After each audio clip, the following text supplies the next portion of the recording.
Hello everyone and welcome to part 24 of my F1 Challenge career mode. Today we are going to the Circuit Gilles Villeneuve in Canada. A great circuit which I got a great result last year. I got second place. I arguably should have had third place if I didn't crash. It was raining last year, so there could be a chance of bad weather here. It is known for it, especially if you look at 2011 race. But I'll now hand you over to the commentator.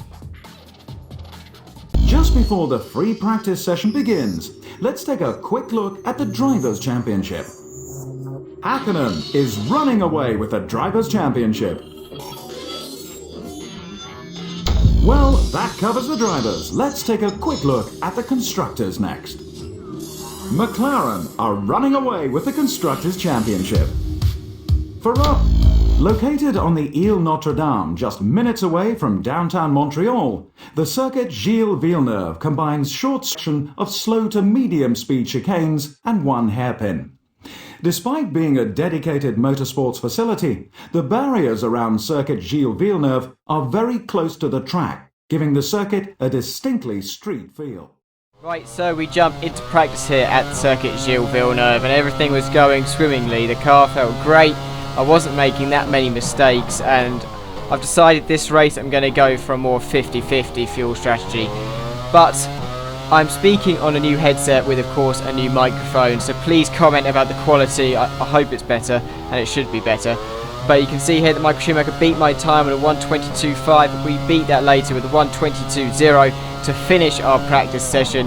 And we finished, I think, first or second, but going out for qualifying, exiting the pits. I wanted to show you this because this is what I normally do when I exit the pits, whether it's in this game or in the GP3 league I do, which I don't record because I have really bad FPS problems when I record. But I do a practice start at the end of the pit lane just like they do in real F1 without launch control now, because using launch control apparently is bad. I might still do it if it's in monsoon conditions just for safety.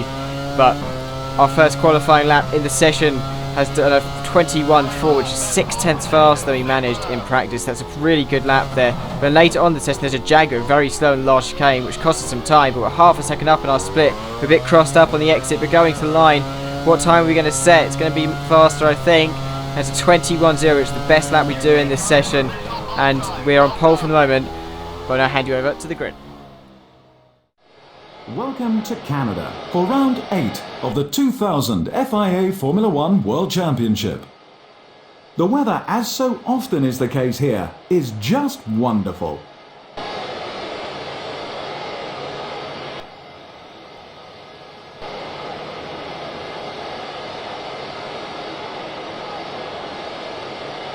Schumacher fared the same as his championship rival. He starts alongside in first. The McLaren driver performed brilliantly in qualifying to line up second. Hakkinen couldn't quite match the pace of his teammate. He starts third. Rubens Barrichello fourth. Jarno Trulli fifth. Ralf Schumacher sixth. Sarlo seventh. Button eighth. Johnny Herbert ninth. Diniz 10th. Jacques Villeneuve 11th. Fisichella 12th. Wirtz 13th. Ricardo Zonta 14th. Irvine 15th. Branson 16th. Verstappen 17th. Heidfeld 18th.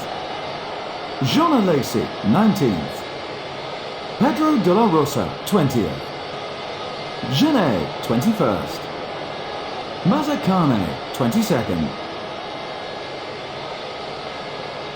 So we just missed out on pole position. We're in second place behind Michael Schumacher and ahead of our teammate as we have lights here at Canada.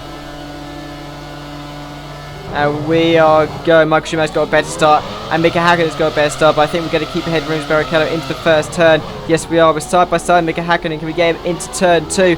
We're going to try. He's going to cut us off. He nearly rolls the car there and we go wide because of that.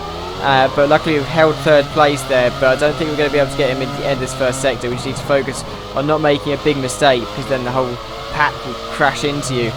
But going to the end of the first sector, we're not going to have a dive down to the inside of Mika Hakkinen. We've got 16 laps of fuel on board, so we are going for pretty much a 50-50 race, because usually in the first stint you have a lot better fuel usage. But taking a look at the replay of the start, you can see I've got quite a lot of wheel spin, but going side by side with my teammate into turn 1 and then into turn 2, something really weird happened there because I just caught his back right wheel and that nearly caused him to roll, and of course as you saw in Monaco he did roll and smashed up his car, and that was bad for the team really. But today we are currently in 2nd and 3rd in this race, and I hope to be able to pass him and then pass Michael Schumacher in the next few laps. I'm quite confident in my pace, and I feel like they're on a heavier fuel load at this point because I saw them getting away a bit at the start, and that usually indicates heavy fuel. But Mick Hacken's gone to the inside of the hairpin. We're just going to try round the outside, and that hasn't worked. And by what I mean by start, heavy fuel cars seem to start better than this than light fuel cars. But we're slipstreaming Mick Hacken down the back straight towards the tricky chicane and the wall of champions. But we're slipstreaming, we're going to go down the inside at the chicane. Can we get in with side by side? Still side by side. We take the corner. He's cut the corner. He's kept the position. He's going to have to hand that back. Of course, the game doesn't have that mechanic. So we're going to have to pass him legit. And we're going to go round the outside of Mika Hakkinen into the first turn. Can we get him? We're going round the outside. We've gone wide in the first turn. That's probably going to lead to us being wide in the second turn. Yes, we have. I've actually been hit there a little bit. I hope we haven't got any damage, and I really doubt we have damage. There was a small hit. But Mika Hakkinen actually hit us there as we take a look at the replay. And you can see the slipstream and my gearing seems to be really good because I'm hitting 193 in slipstream of people. And of course that is really fast. But slipstream Mika Hakkinen into the last chicane. I think it's, what, turn 13? I don't know my turn numbers around here. We went side by side. He then cut the corner, but unfortunately he didn't give us the position back, but we then slipstreamed him down into turn 1, and it ends up being a pretty good move around the outside. We just about held it though, because we went a bit wide in turn 1, and you can see Michael Schumacher there just in front of us. Rubens Barrichello not falling behind, but the whole pack has just fallen behind. This season is really dominated by McLaren and Ferrari, it seems, and it looks like McLaren have a really good chance of winning this. Mick Hakkinen, no, Michael Schumacher, not Mick Hakkinen, what am I talking about? Has gone really slowly at the chicane. We may slipstream him down into turn 1. We're slipstreaming him. Can we get him into the first turn like we did Mick Hakkinen? We're going to try around the outside, but he then moves across and we've gone on the grass. We're very lucky not to lose the car there. But we're staying behind Michael Schumacher for now. We may have to wait until the end of this lap until we get another opportunity. But he very nearly caused a crash there, which we do at the end of lap 4. We're slipstreaming him down into the last chicane again. Can we get him? We're going to go down the inside, are we? Yes, we are. We've gone down the inside, but we've gone deep, and I decided to cut it because I feel like that I was going to make contact with Michael Schumacher, but I let him back pass. I did let off the throttle a bit, but the slipstream is really good down this pit straight, and we're going to go down the inside of Michael Schumacher, and we have made it pretty easily, and we haven't gone as wide as we did with Mika Hakkinen, and we've kept the position really easily, and we now need to try and pull out a gap because they are on heavier fuel loads so that they can't get us back when they have their lighter fuel cars when I have my heavier one after my pit stop. But you can see here slipstreaming him down the pit straight that we just went for the inside this time, not the outside where he shut us off, and it was a really easy move in the end. He backed out almost immediately. Now I think the McLarens with their Mercedes engines are faster around this track than the Ferraris. My teammate though was currently stuck behind Michael Schumacher, who had made a 14-second gap to with my extra pace and the fact that I'm fast around here. Now I was very cautious on the way into the pit because I didn't want to get a speeding penalty, especially after leading this race. But going into the pit lane now, no one else is pitted with me, and Michael Schumacher of course is going to pass me, as is Mika Hakkinen and Rubens Barrichello. But the whole pack is too far behind to even have a look at us. We're coming into the pits now, getting a change of tyres obviously, and fueling to the end of the race. We're on the heaviest fuel that we have been on so far this race. I think we're on something like 19 laps of fuel, so... But here we go, exiting the pits now.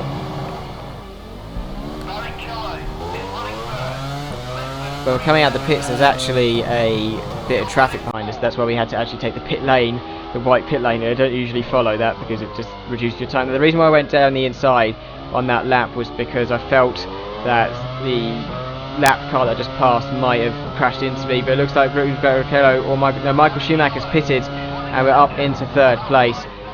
And then on lap 24, Rubens Barrichello's pitted, and my teammate is pitted, and that puts us up into the lead of the Grand Prix. So that's pretty good there, and we're setting fastest laps all the time. We are really pushing, and here we are on the last lap I think it's actually started to rain, so you can see the sky has changed colour, and we're actually lapping our old teammate in the Williams, but we're going to head to the line for another victory. It's 3 in a row. What a win.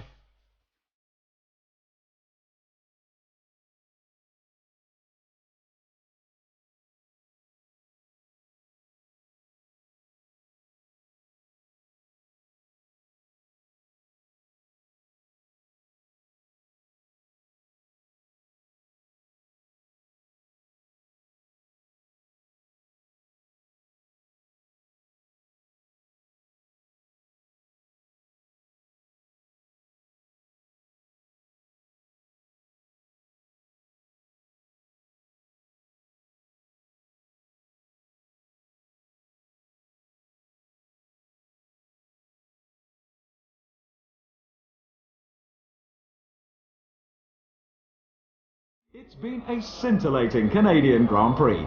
Let's take a look at the final results. The McLaren driver first.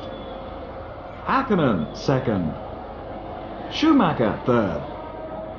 Rubens Barrichello fourth. Schumacher fifth. Trulli sixth. Right, so there you see the standings, and you can see it's a pretty normal points finish. It's a 1-2 for McLaren, so it's an excellent result for us as we extend our lead at the top of the Constructors table. Unfortunately, Ferrari got 3rd and 4th, but it isn't too bad. Lapped everyone up to 5th, and especially satisfying lapping my old teammate.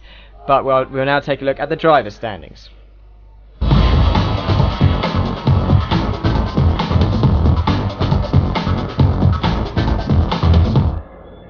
With the results confirmed, it's high time we updated the Drivers' Championship. Hakkinen first.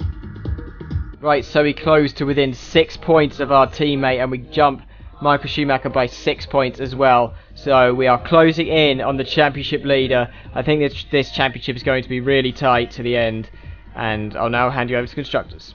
McLaren increased their lead at the top of the Constructors' Championship.